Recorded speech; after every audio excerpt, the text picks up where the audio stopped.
乌克兰把战火烧到俄罗斯后院，炼油厂、军火库、军工企业一夜之间挨个点名。中东方向，伊朗终于选择低头，主动开放核设施。加勒比海方向，古巴机场断油，进口归零，国家正在慢慢停摆。俄罗斯却无视美国制裁，向古巴提供援助。这2个月到底怎么了？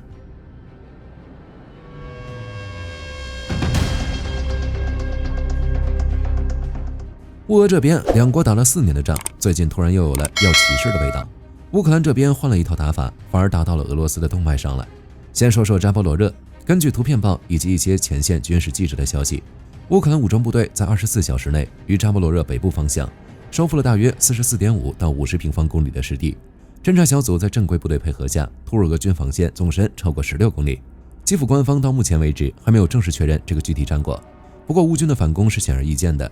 乌克兰第33突击团表示，已完全控制科索夫维定据点，还有斯捷普诺尔戈斯克方向。乌军战机1天之内对俄军阵地发动10余次轰炸。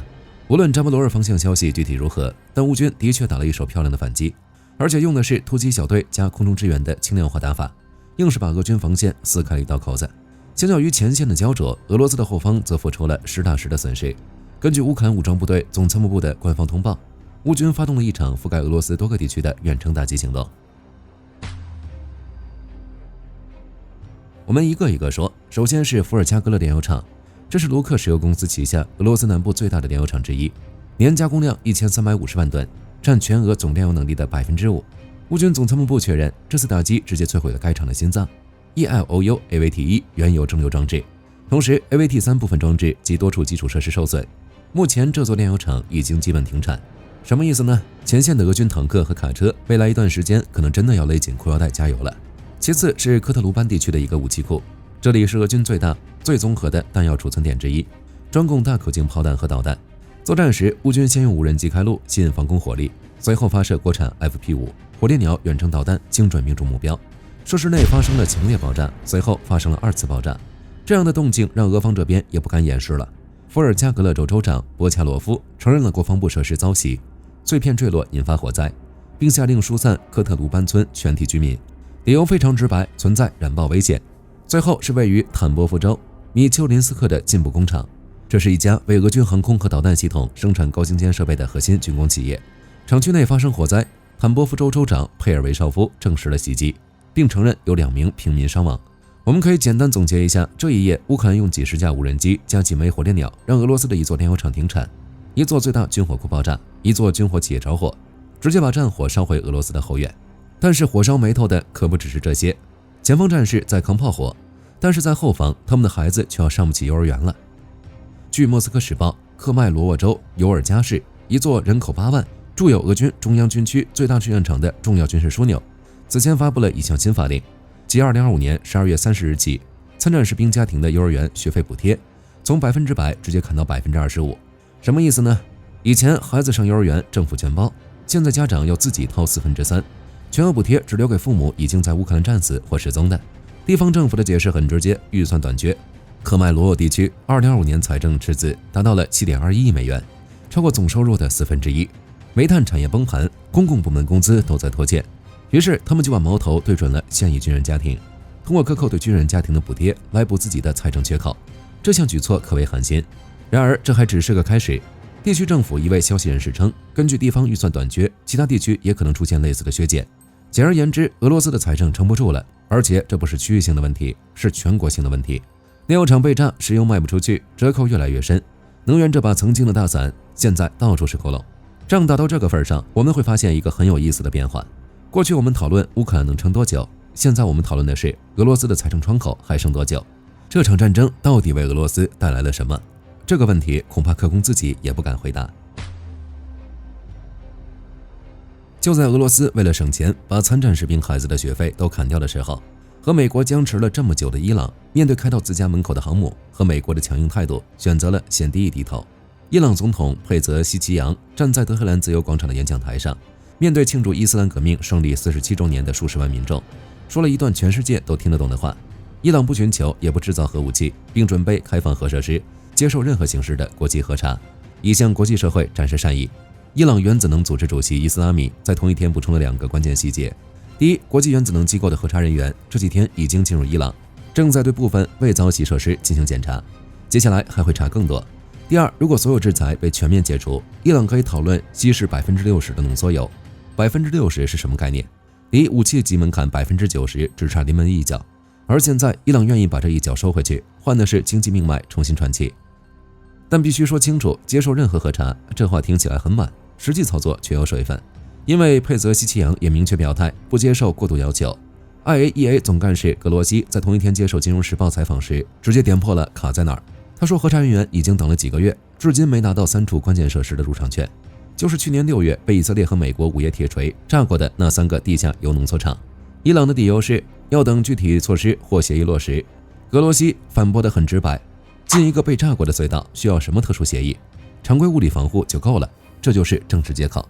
更让梅姨睡不着的是那400公斤浓缩铀。格罗西说 IAEA 确信这批纯度60%的材料还埋在废墟下面，足够造几枚甚至10几枚核装置。伊朗不否认也不确认，就这么悬着。所以佩泽西奇扬的表态与其说是一步到位，不如说是一张分期支票。掀开额度能不能兑现，得看后续每期怎么还。至于为什么挑这个时间点低头，不是良心发现，是压不住了。第一个压力叫航母，特朗普放话正考虑向中东派第2支航母打击群，第1支已经在那儿摆着了，还来第2支。尤其是第2天，美国海军就宣布第2个航母打击群已完成在中东相关水域的战备部署。航母可不是来度假的。第2个压力也是最关键的一层，叫钱。土耳其外长菲丹接受《金融时报》采访时说了一句很透的话：伊朗领导层明白1个多月前那场全国性骚乱根源不是意识形态，而是经济。失业率压不住，里亚尔跌成废纸，制裁让石油卖不出去。虽然印度还在买，但这是骨折价，而且越卖越少。伊朗如果真的想达成协议，前提是制裁的解除。这话翻译过来就是饭都吃不上了，核弹先放一放。所以佩泽西奇扬选择开口是有算计的。革命胜利纪念日，几十万人台下站着，他需要这个场合背书，也需要用这个场合向国内证明，我不是在投降，是在战略迂回。现在美伊谈判已经走到一个双方都在找台阶下的阶段。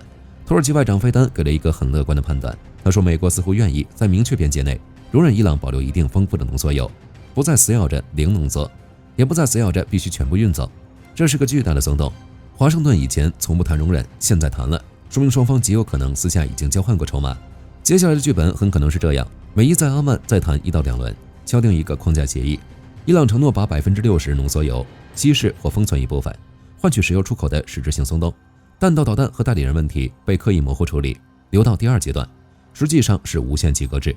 这个结局谁都谈不上赢，但谁都输得起。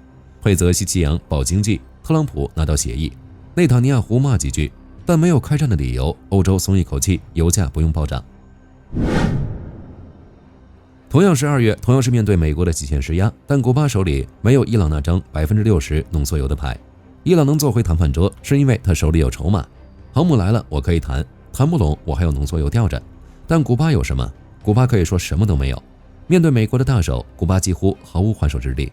副总理佩雷斯·奥利瓦宣读了紧急措施：4天工作制，省际巴士砍掉，学校缩短课时，大学改线上，部分度假村直接关门。民航局的动作更干脆，全国9座国际机场商用航空燃油停止供应，至少持续1个月。什么意思呢？不是要涨价，不是请节约，是连一滴都没有了。更让人发不出声的是那个数字。Kpler 数据显示，2026年1月，古巴石油进口量为0，这是2015年以来的第一次。上一艘油轮靠岸还是去年12月底。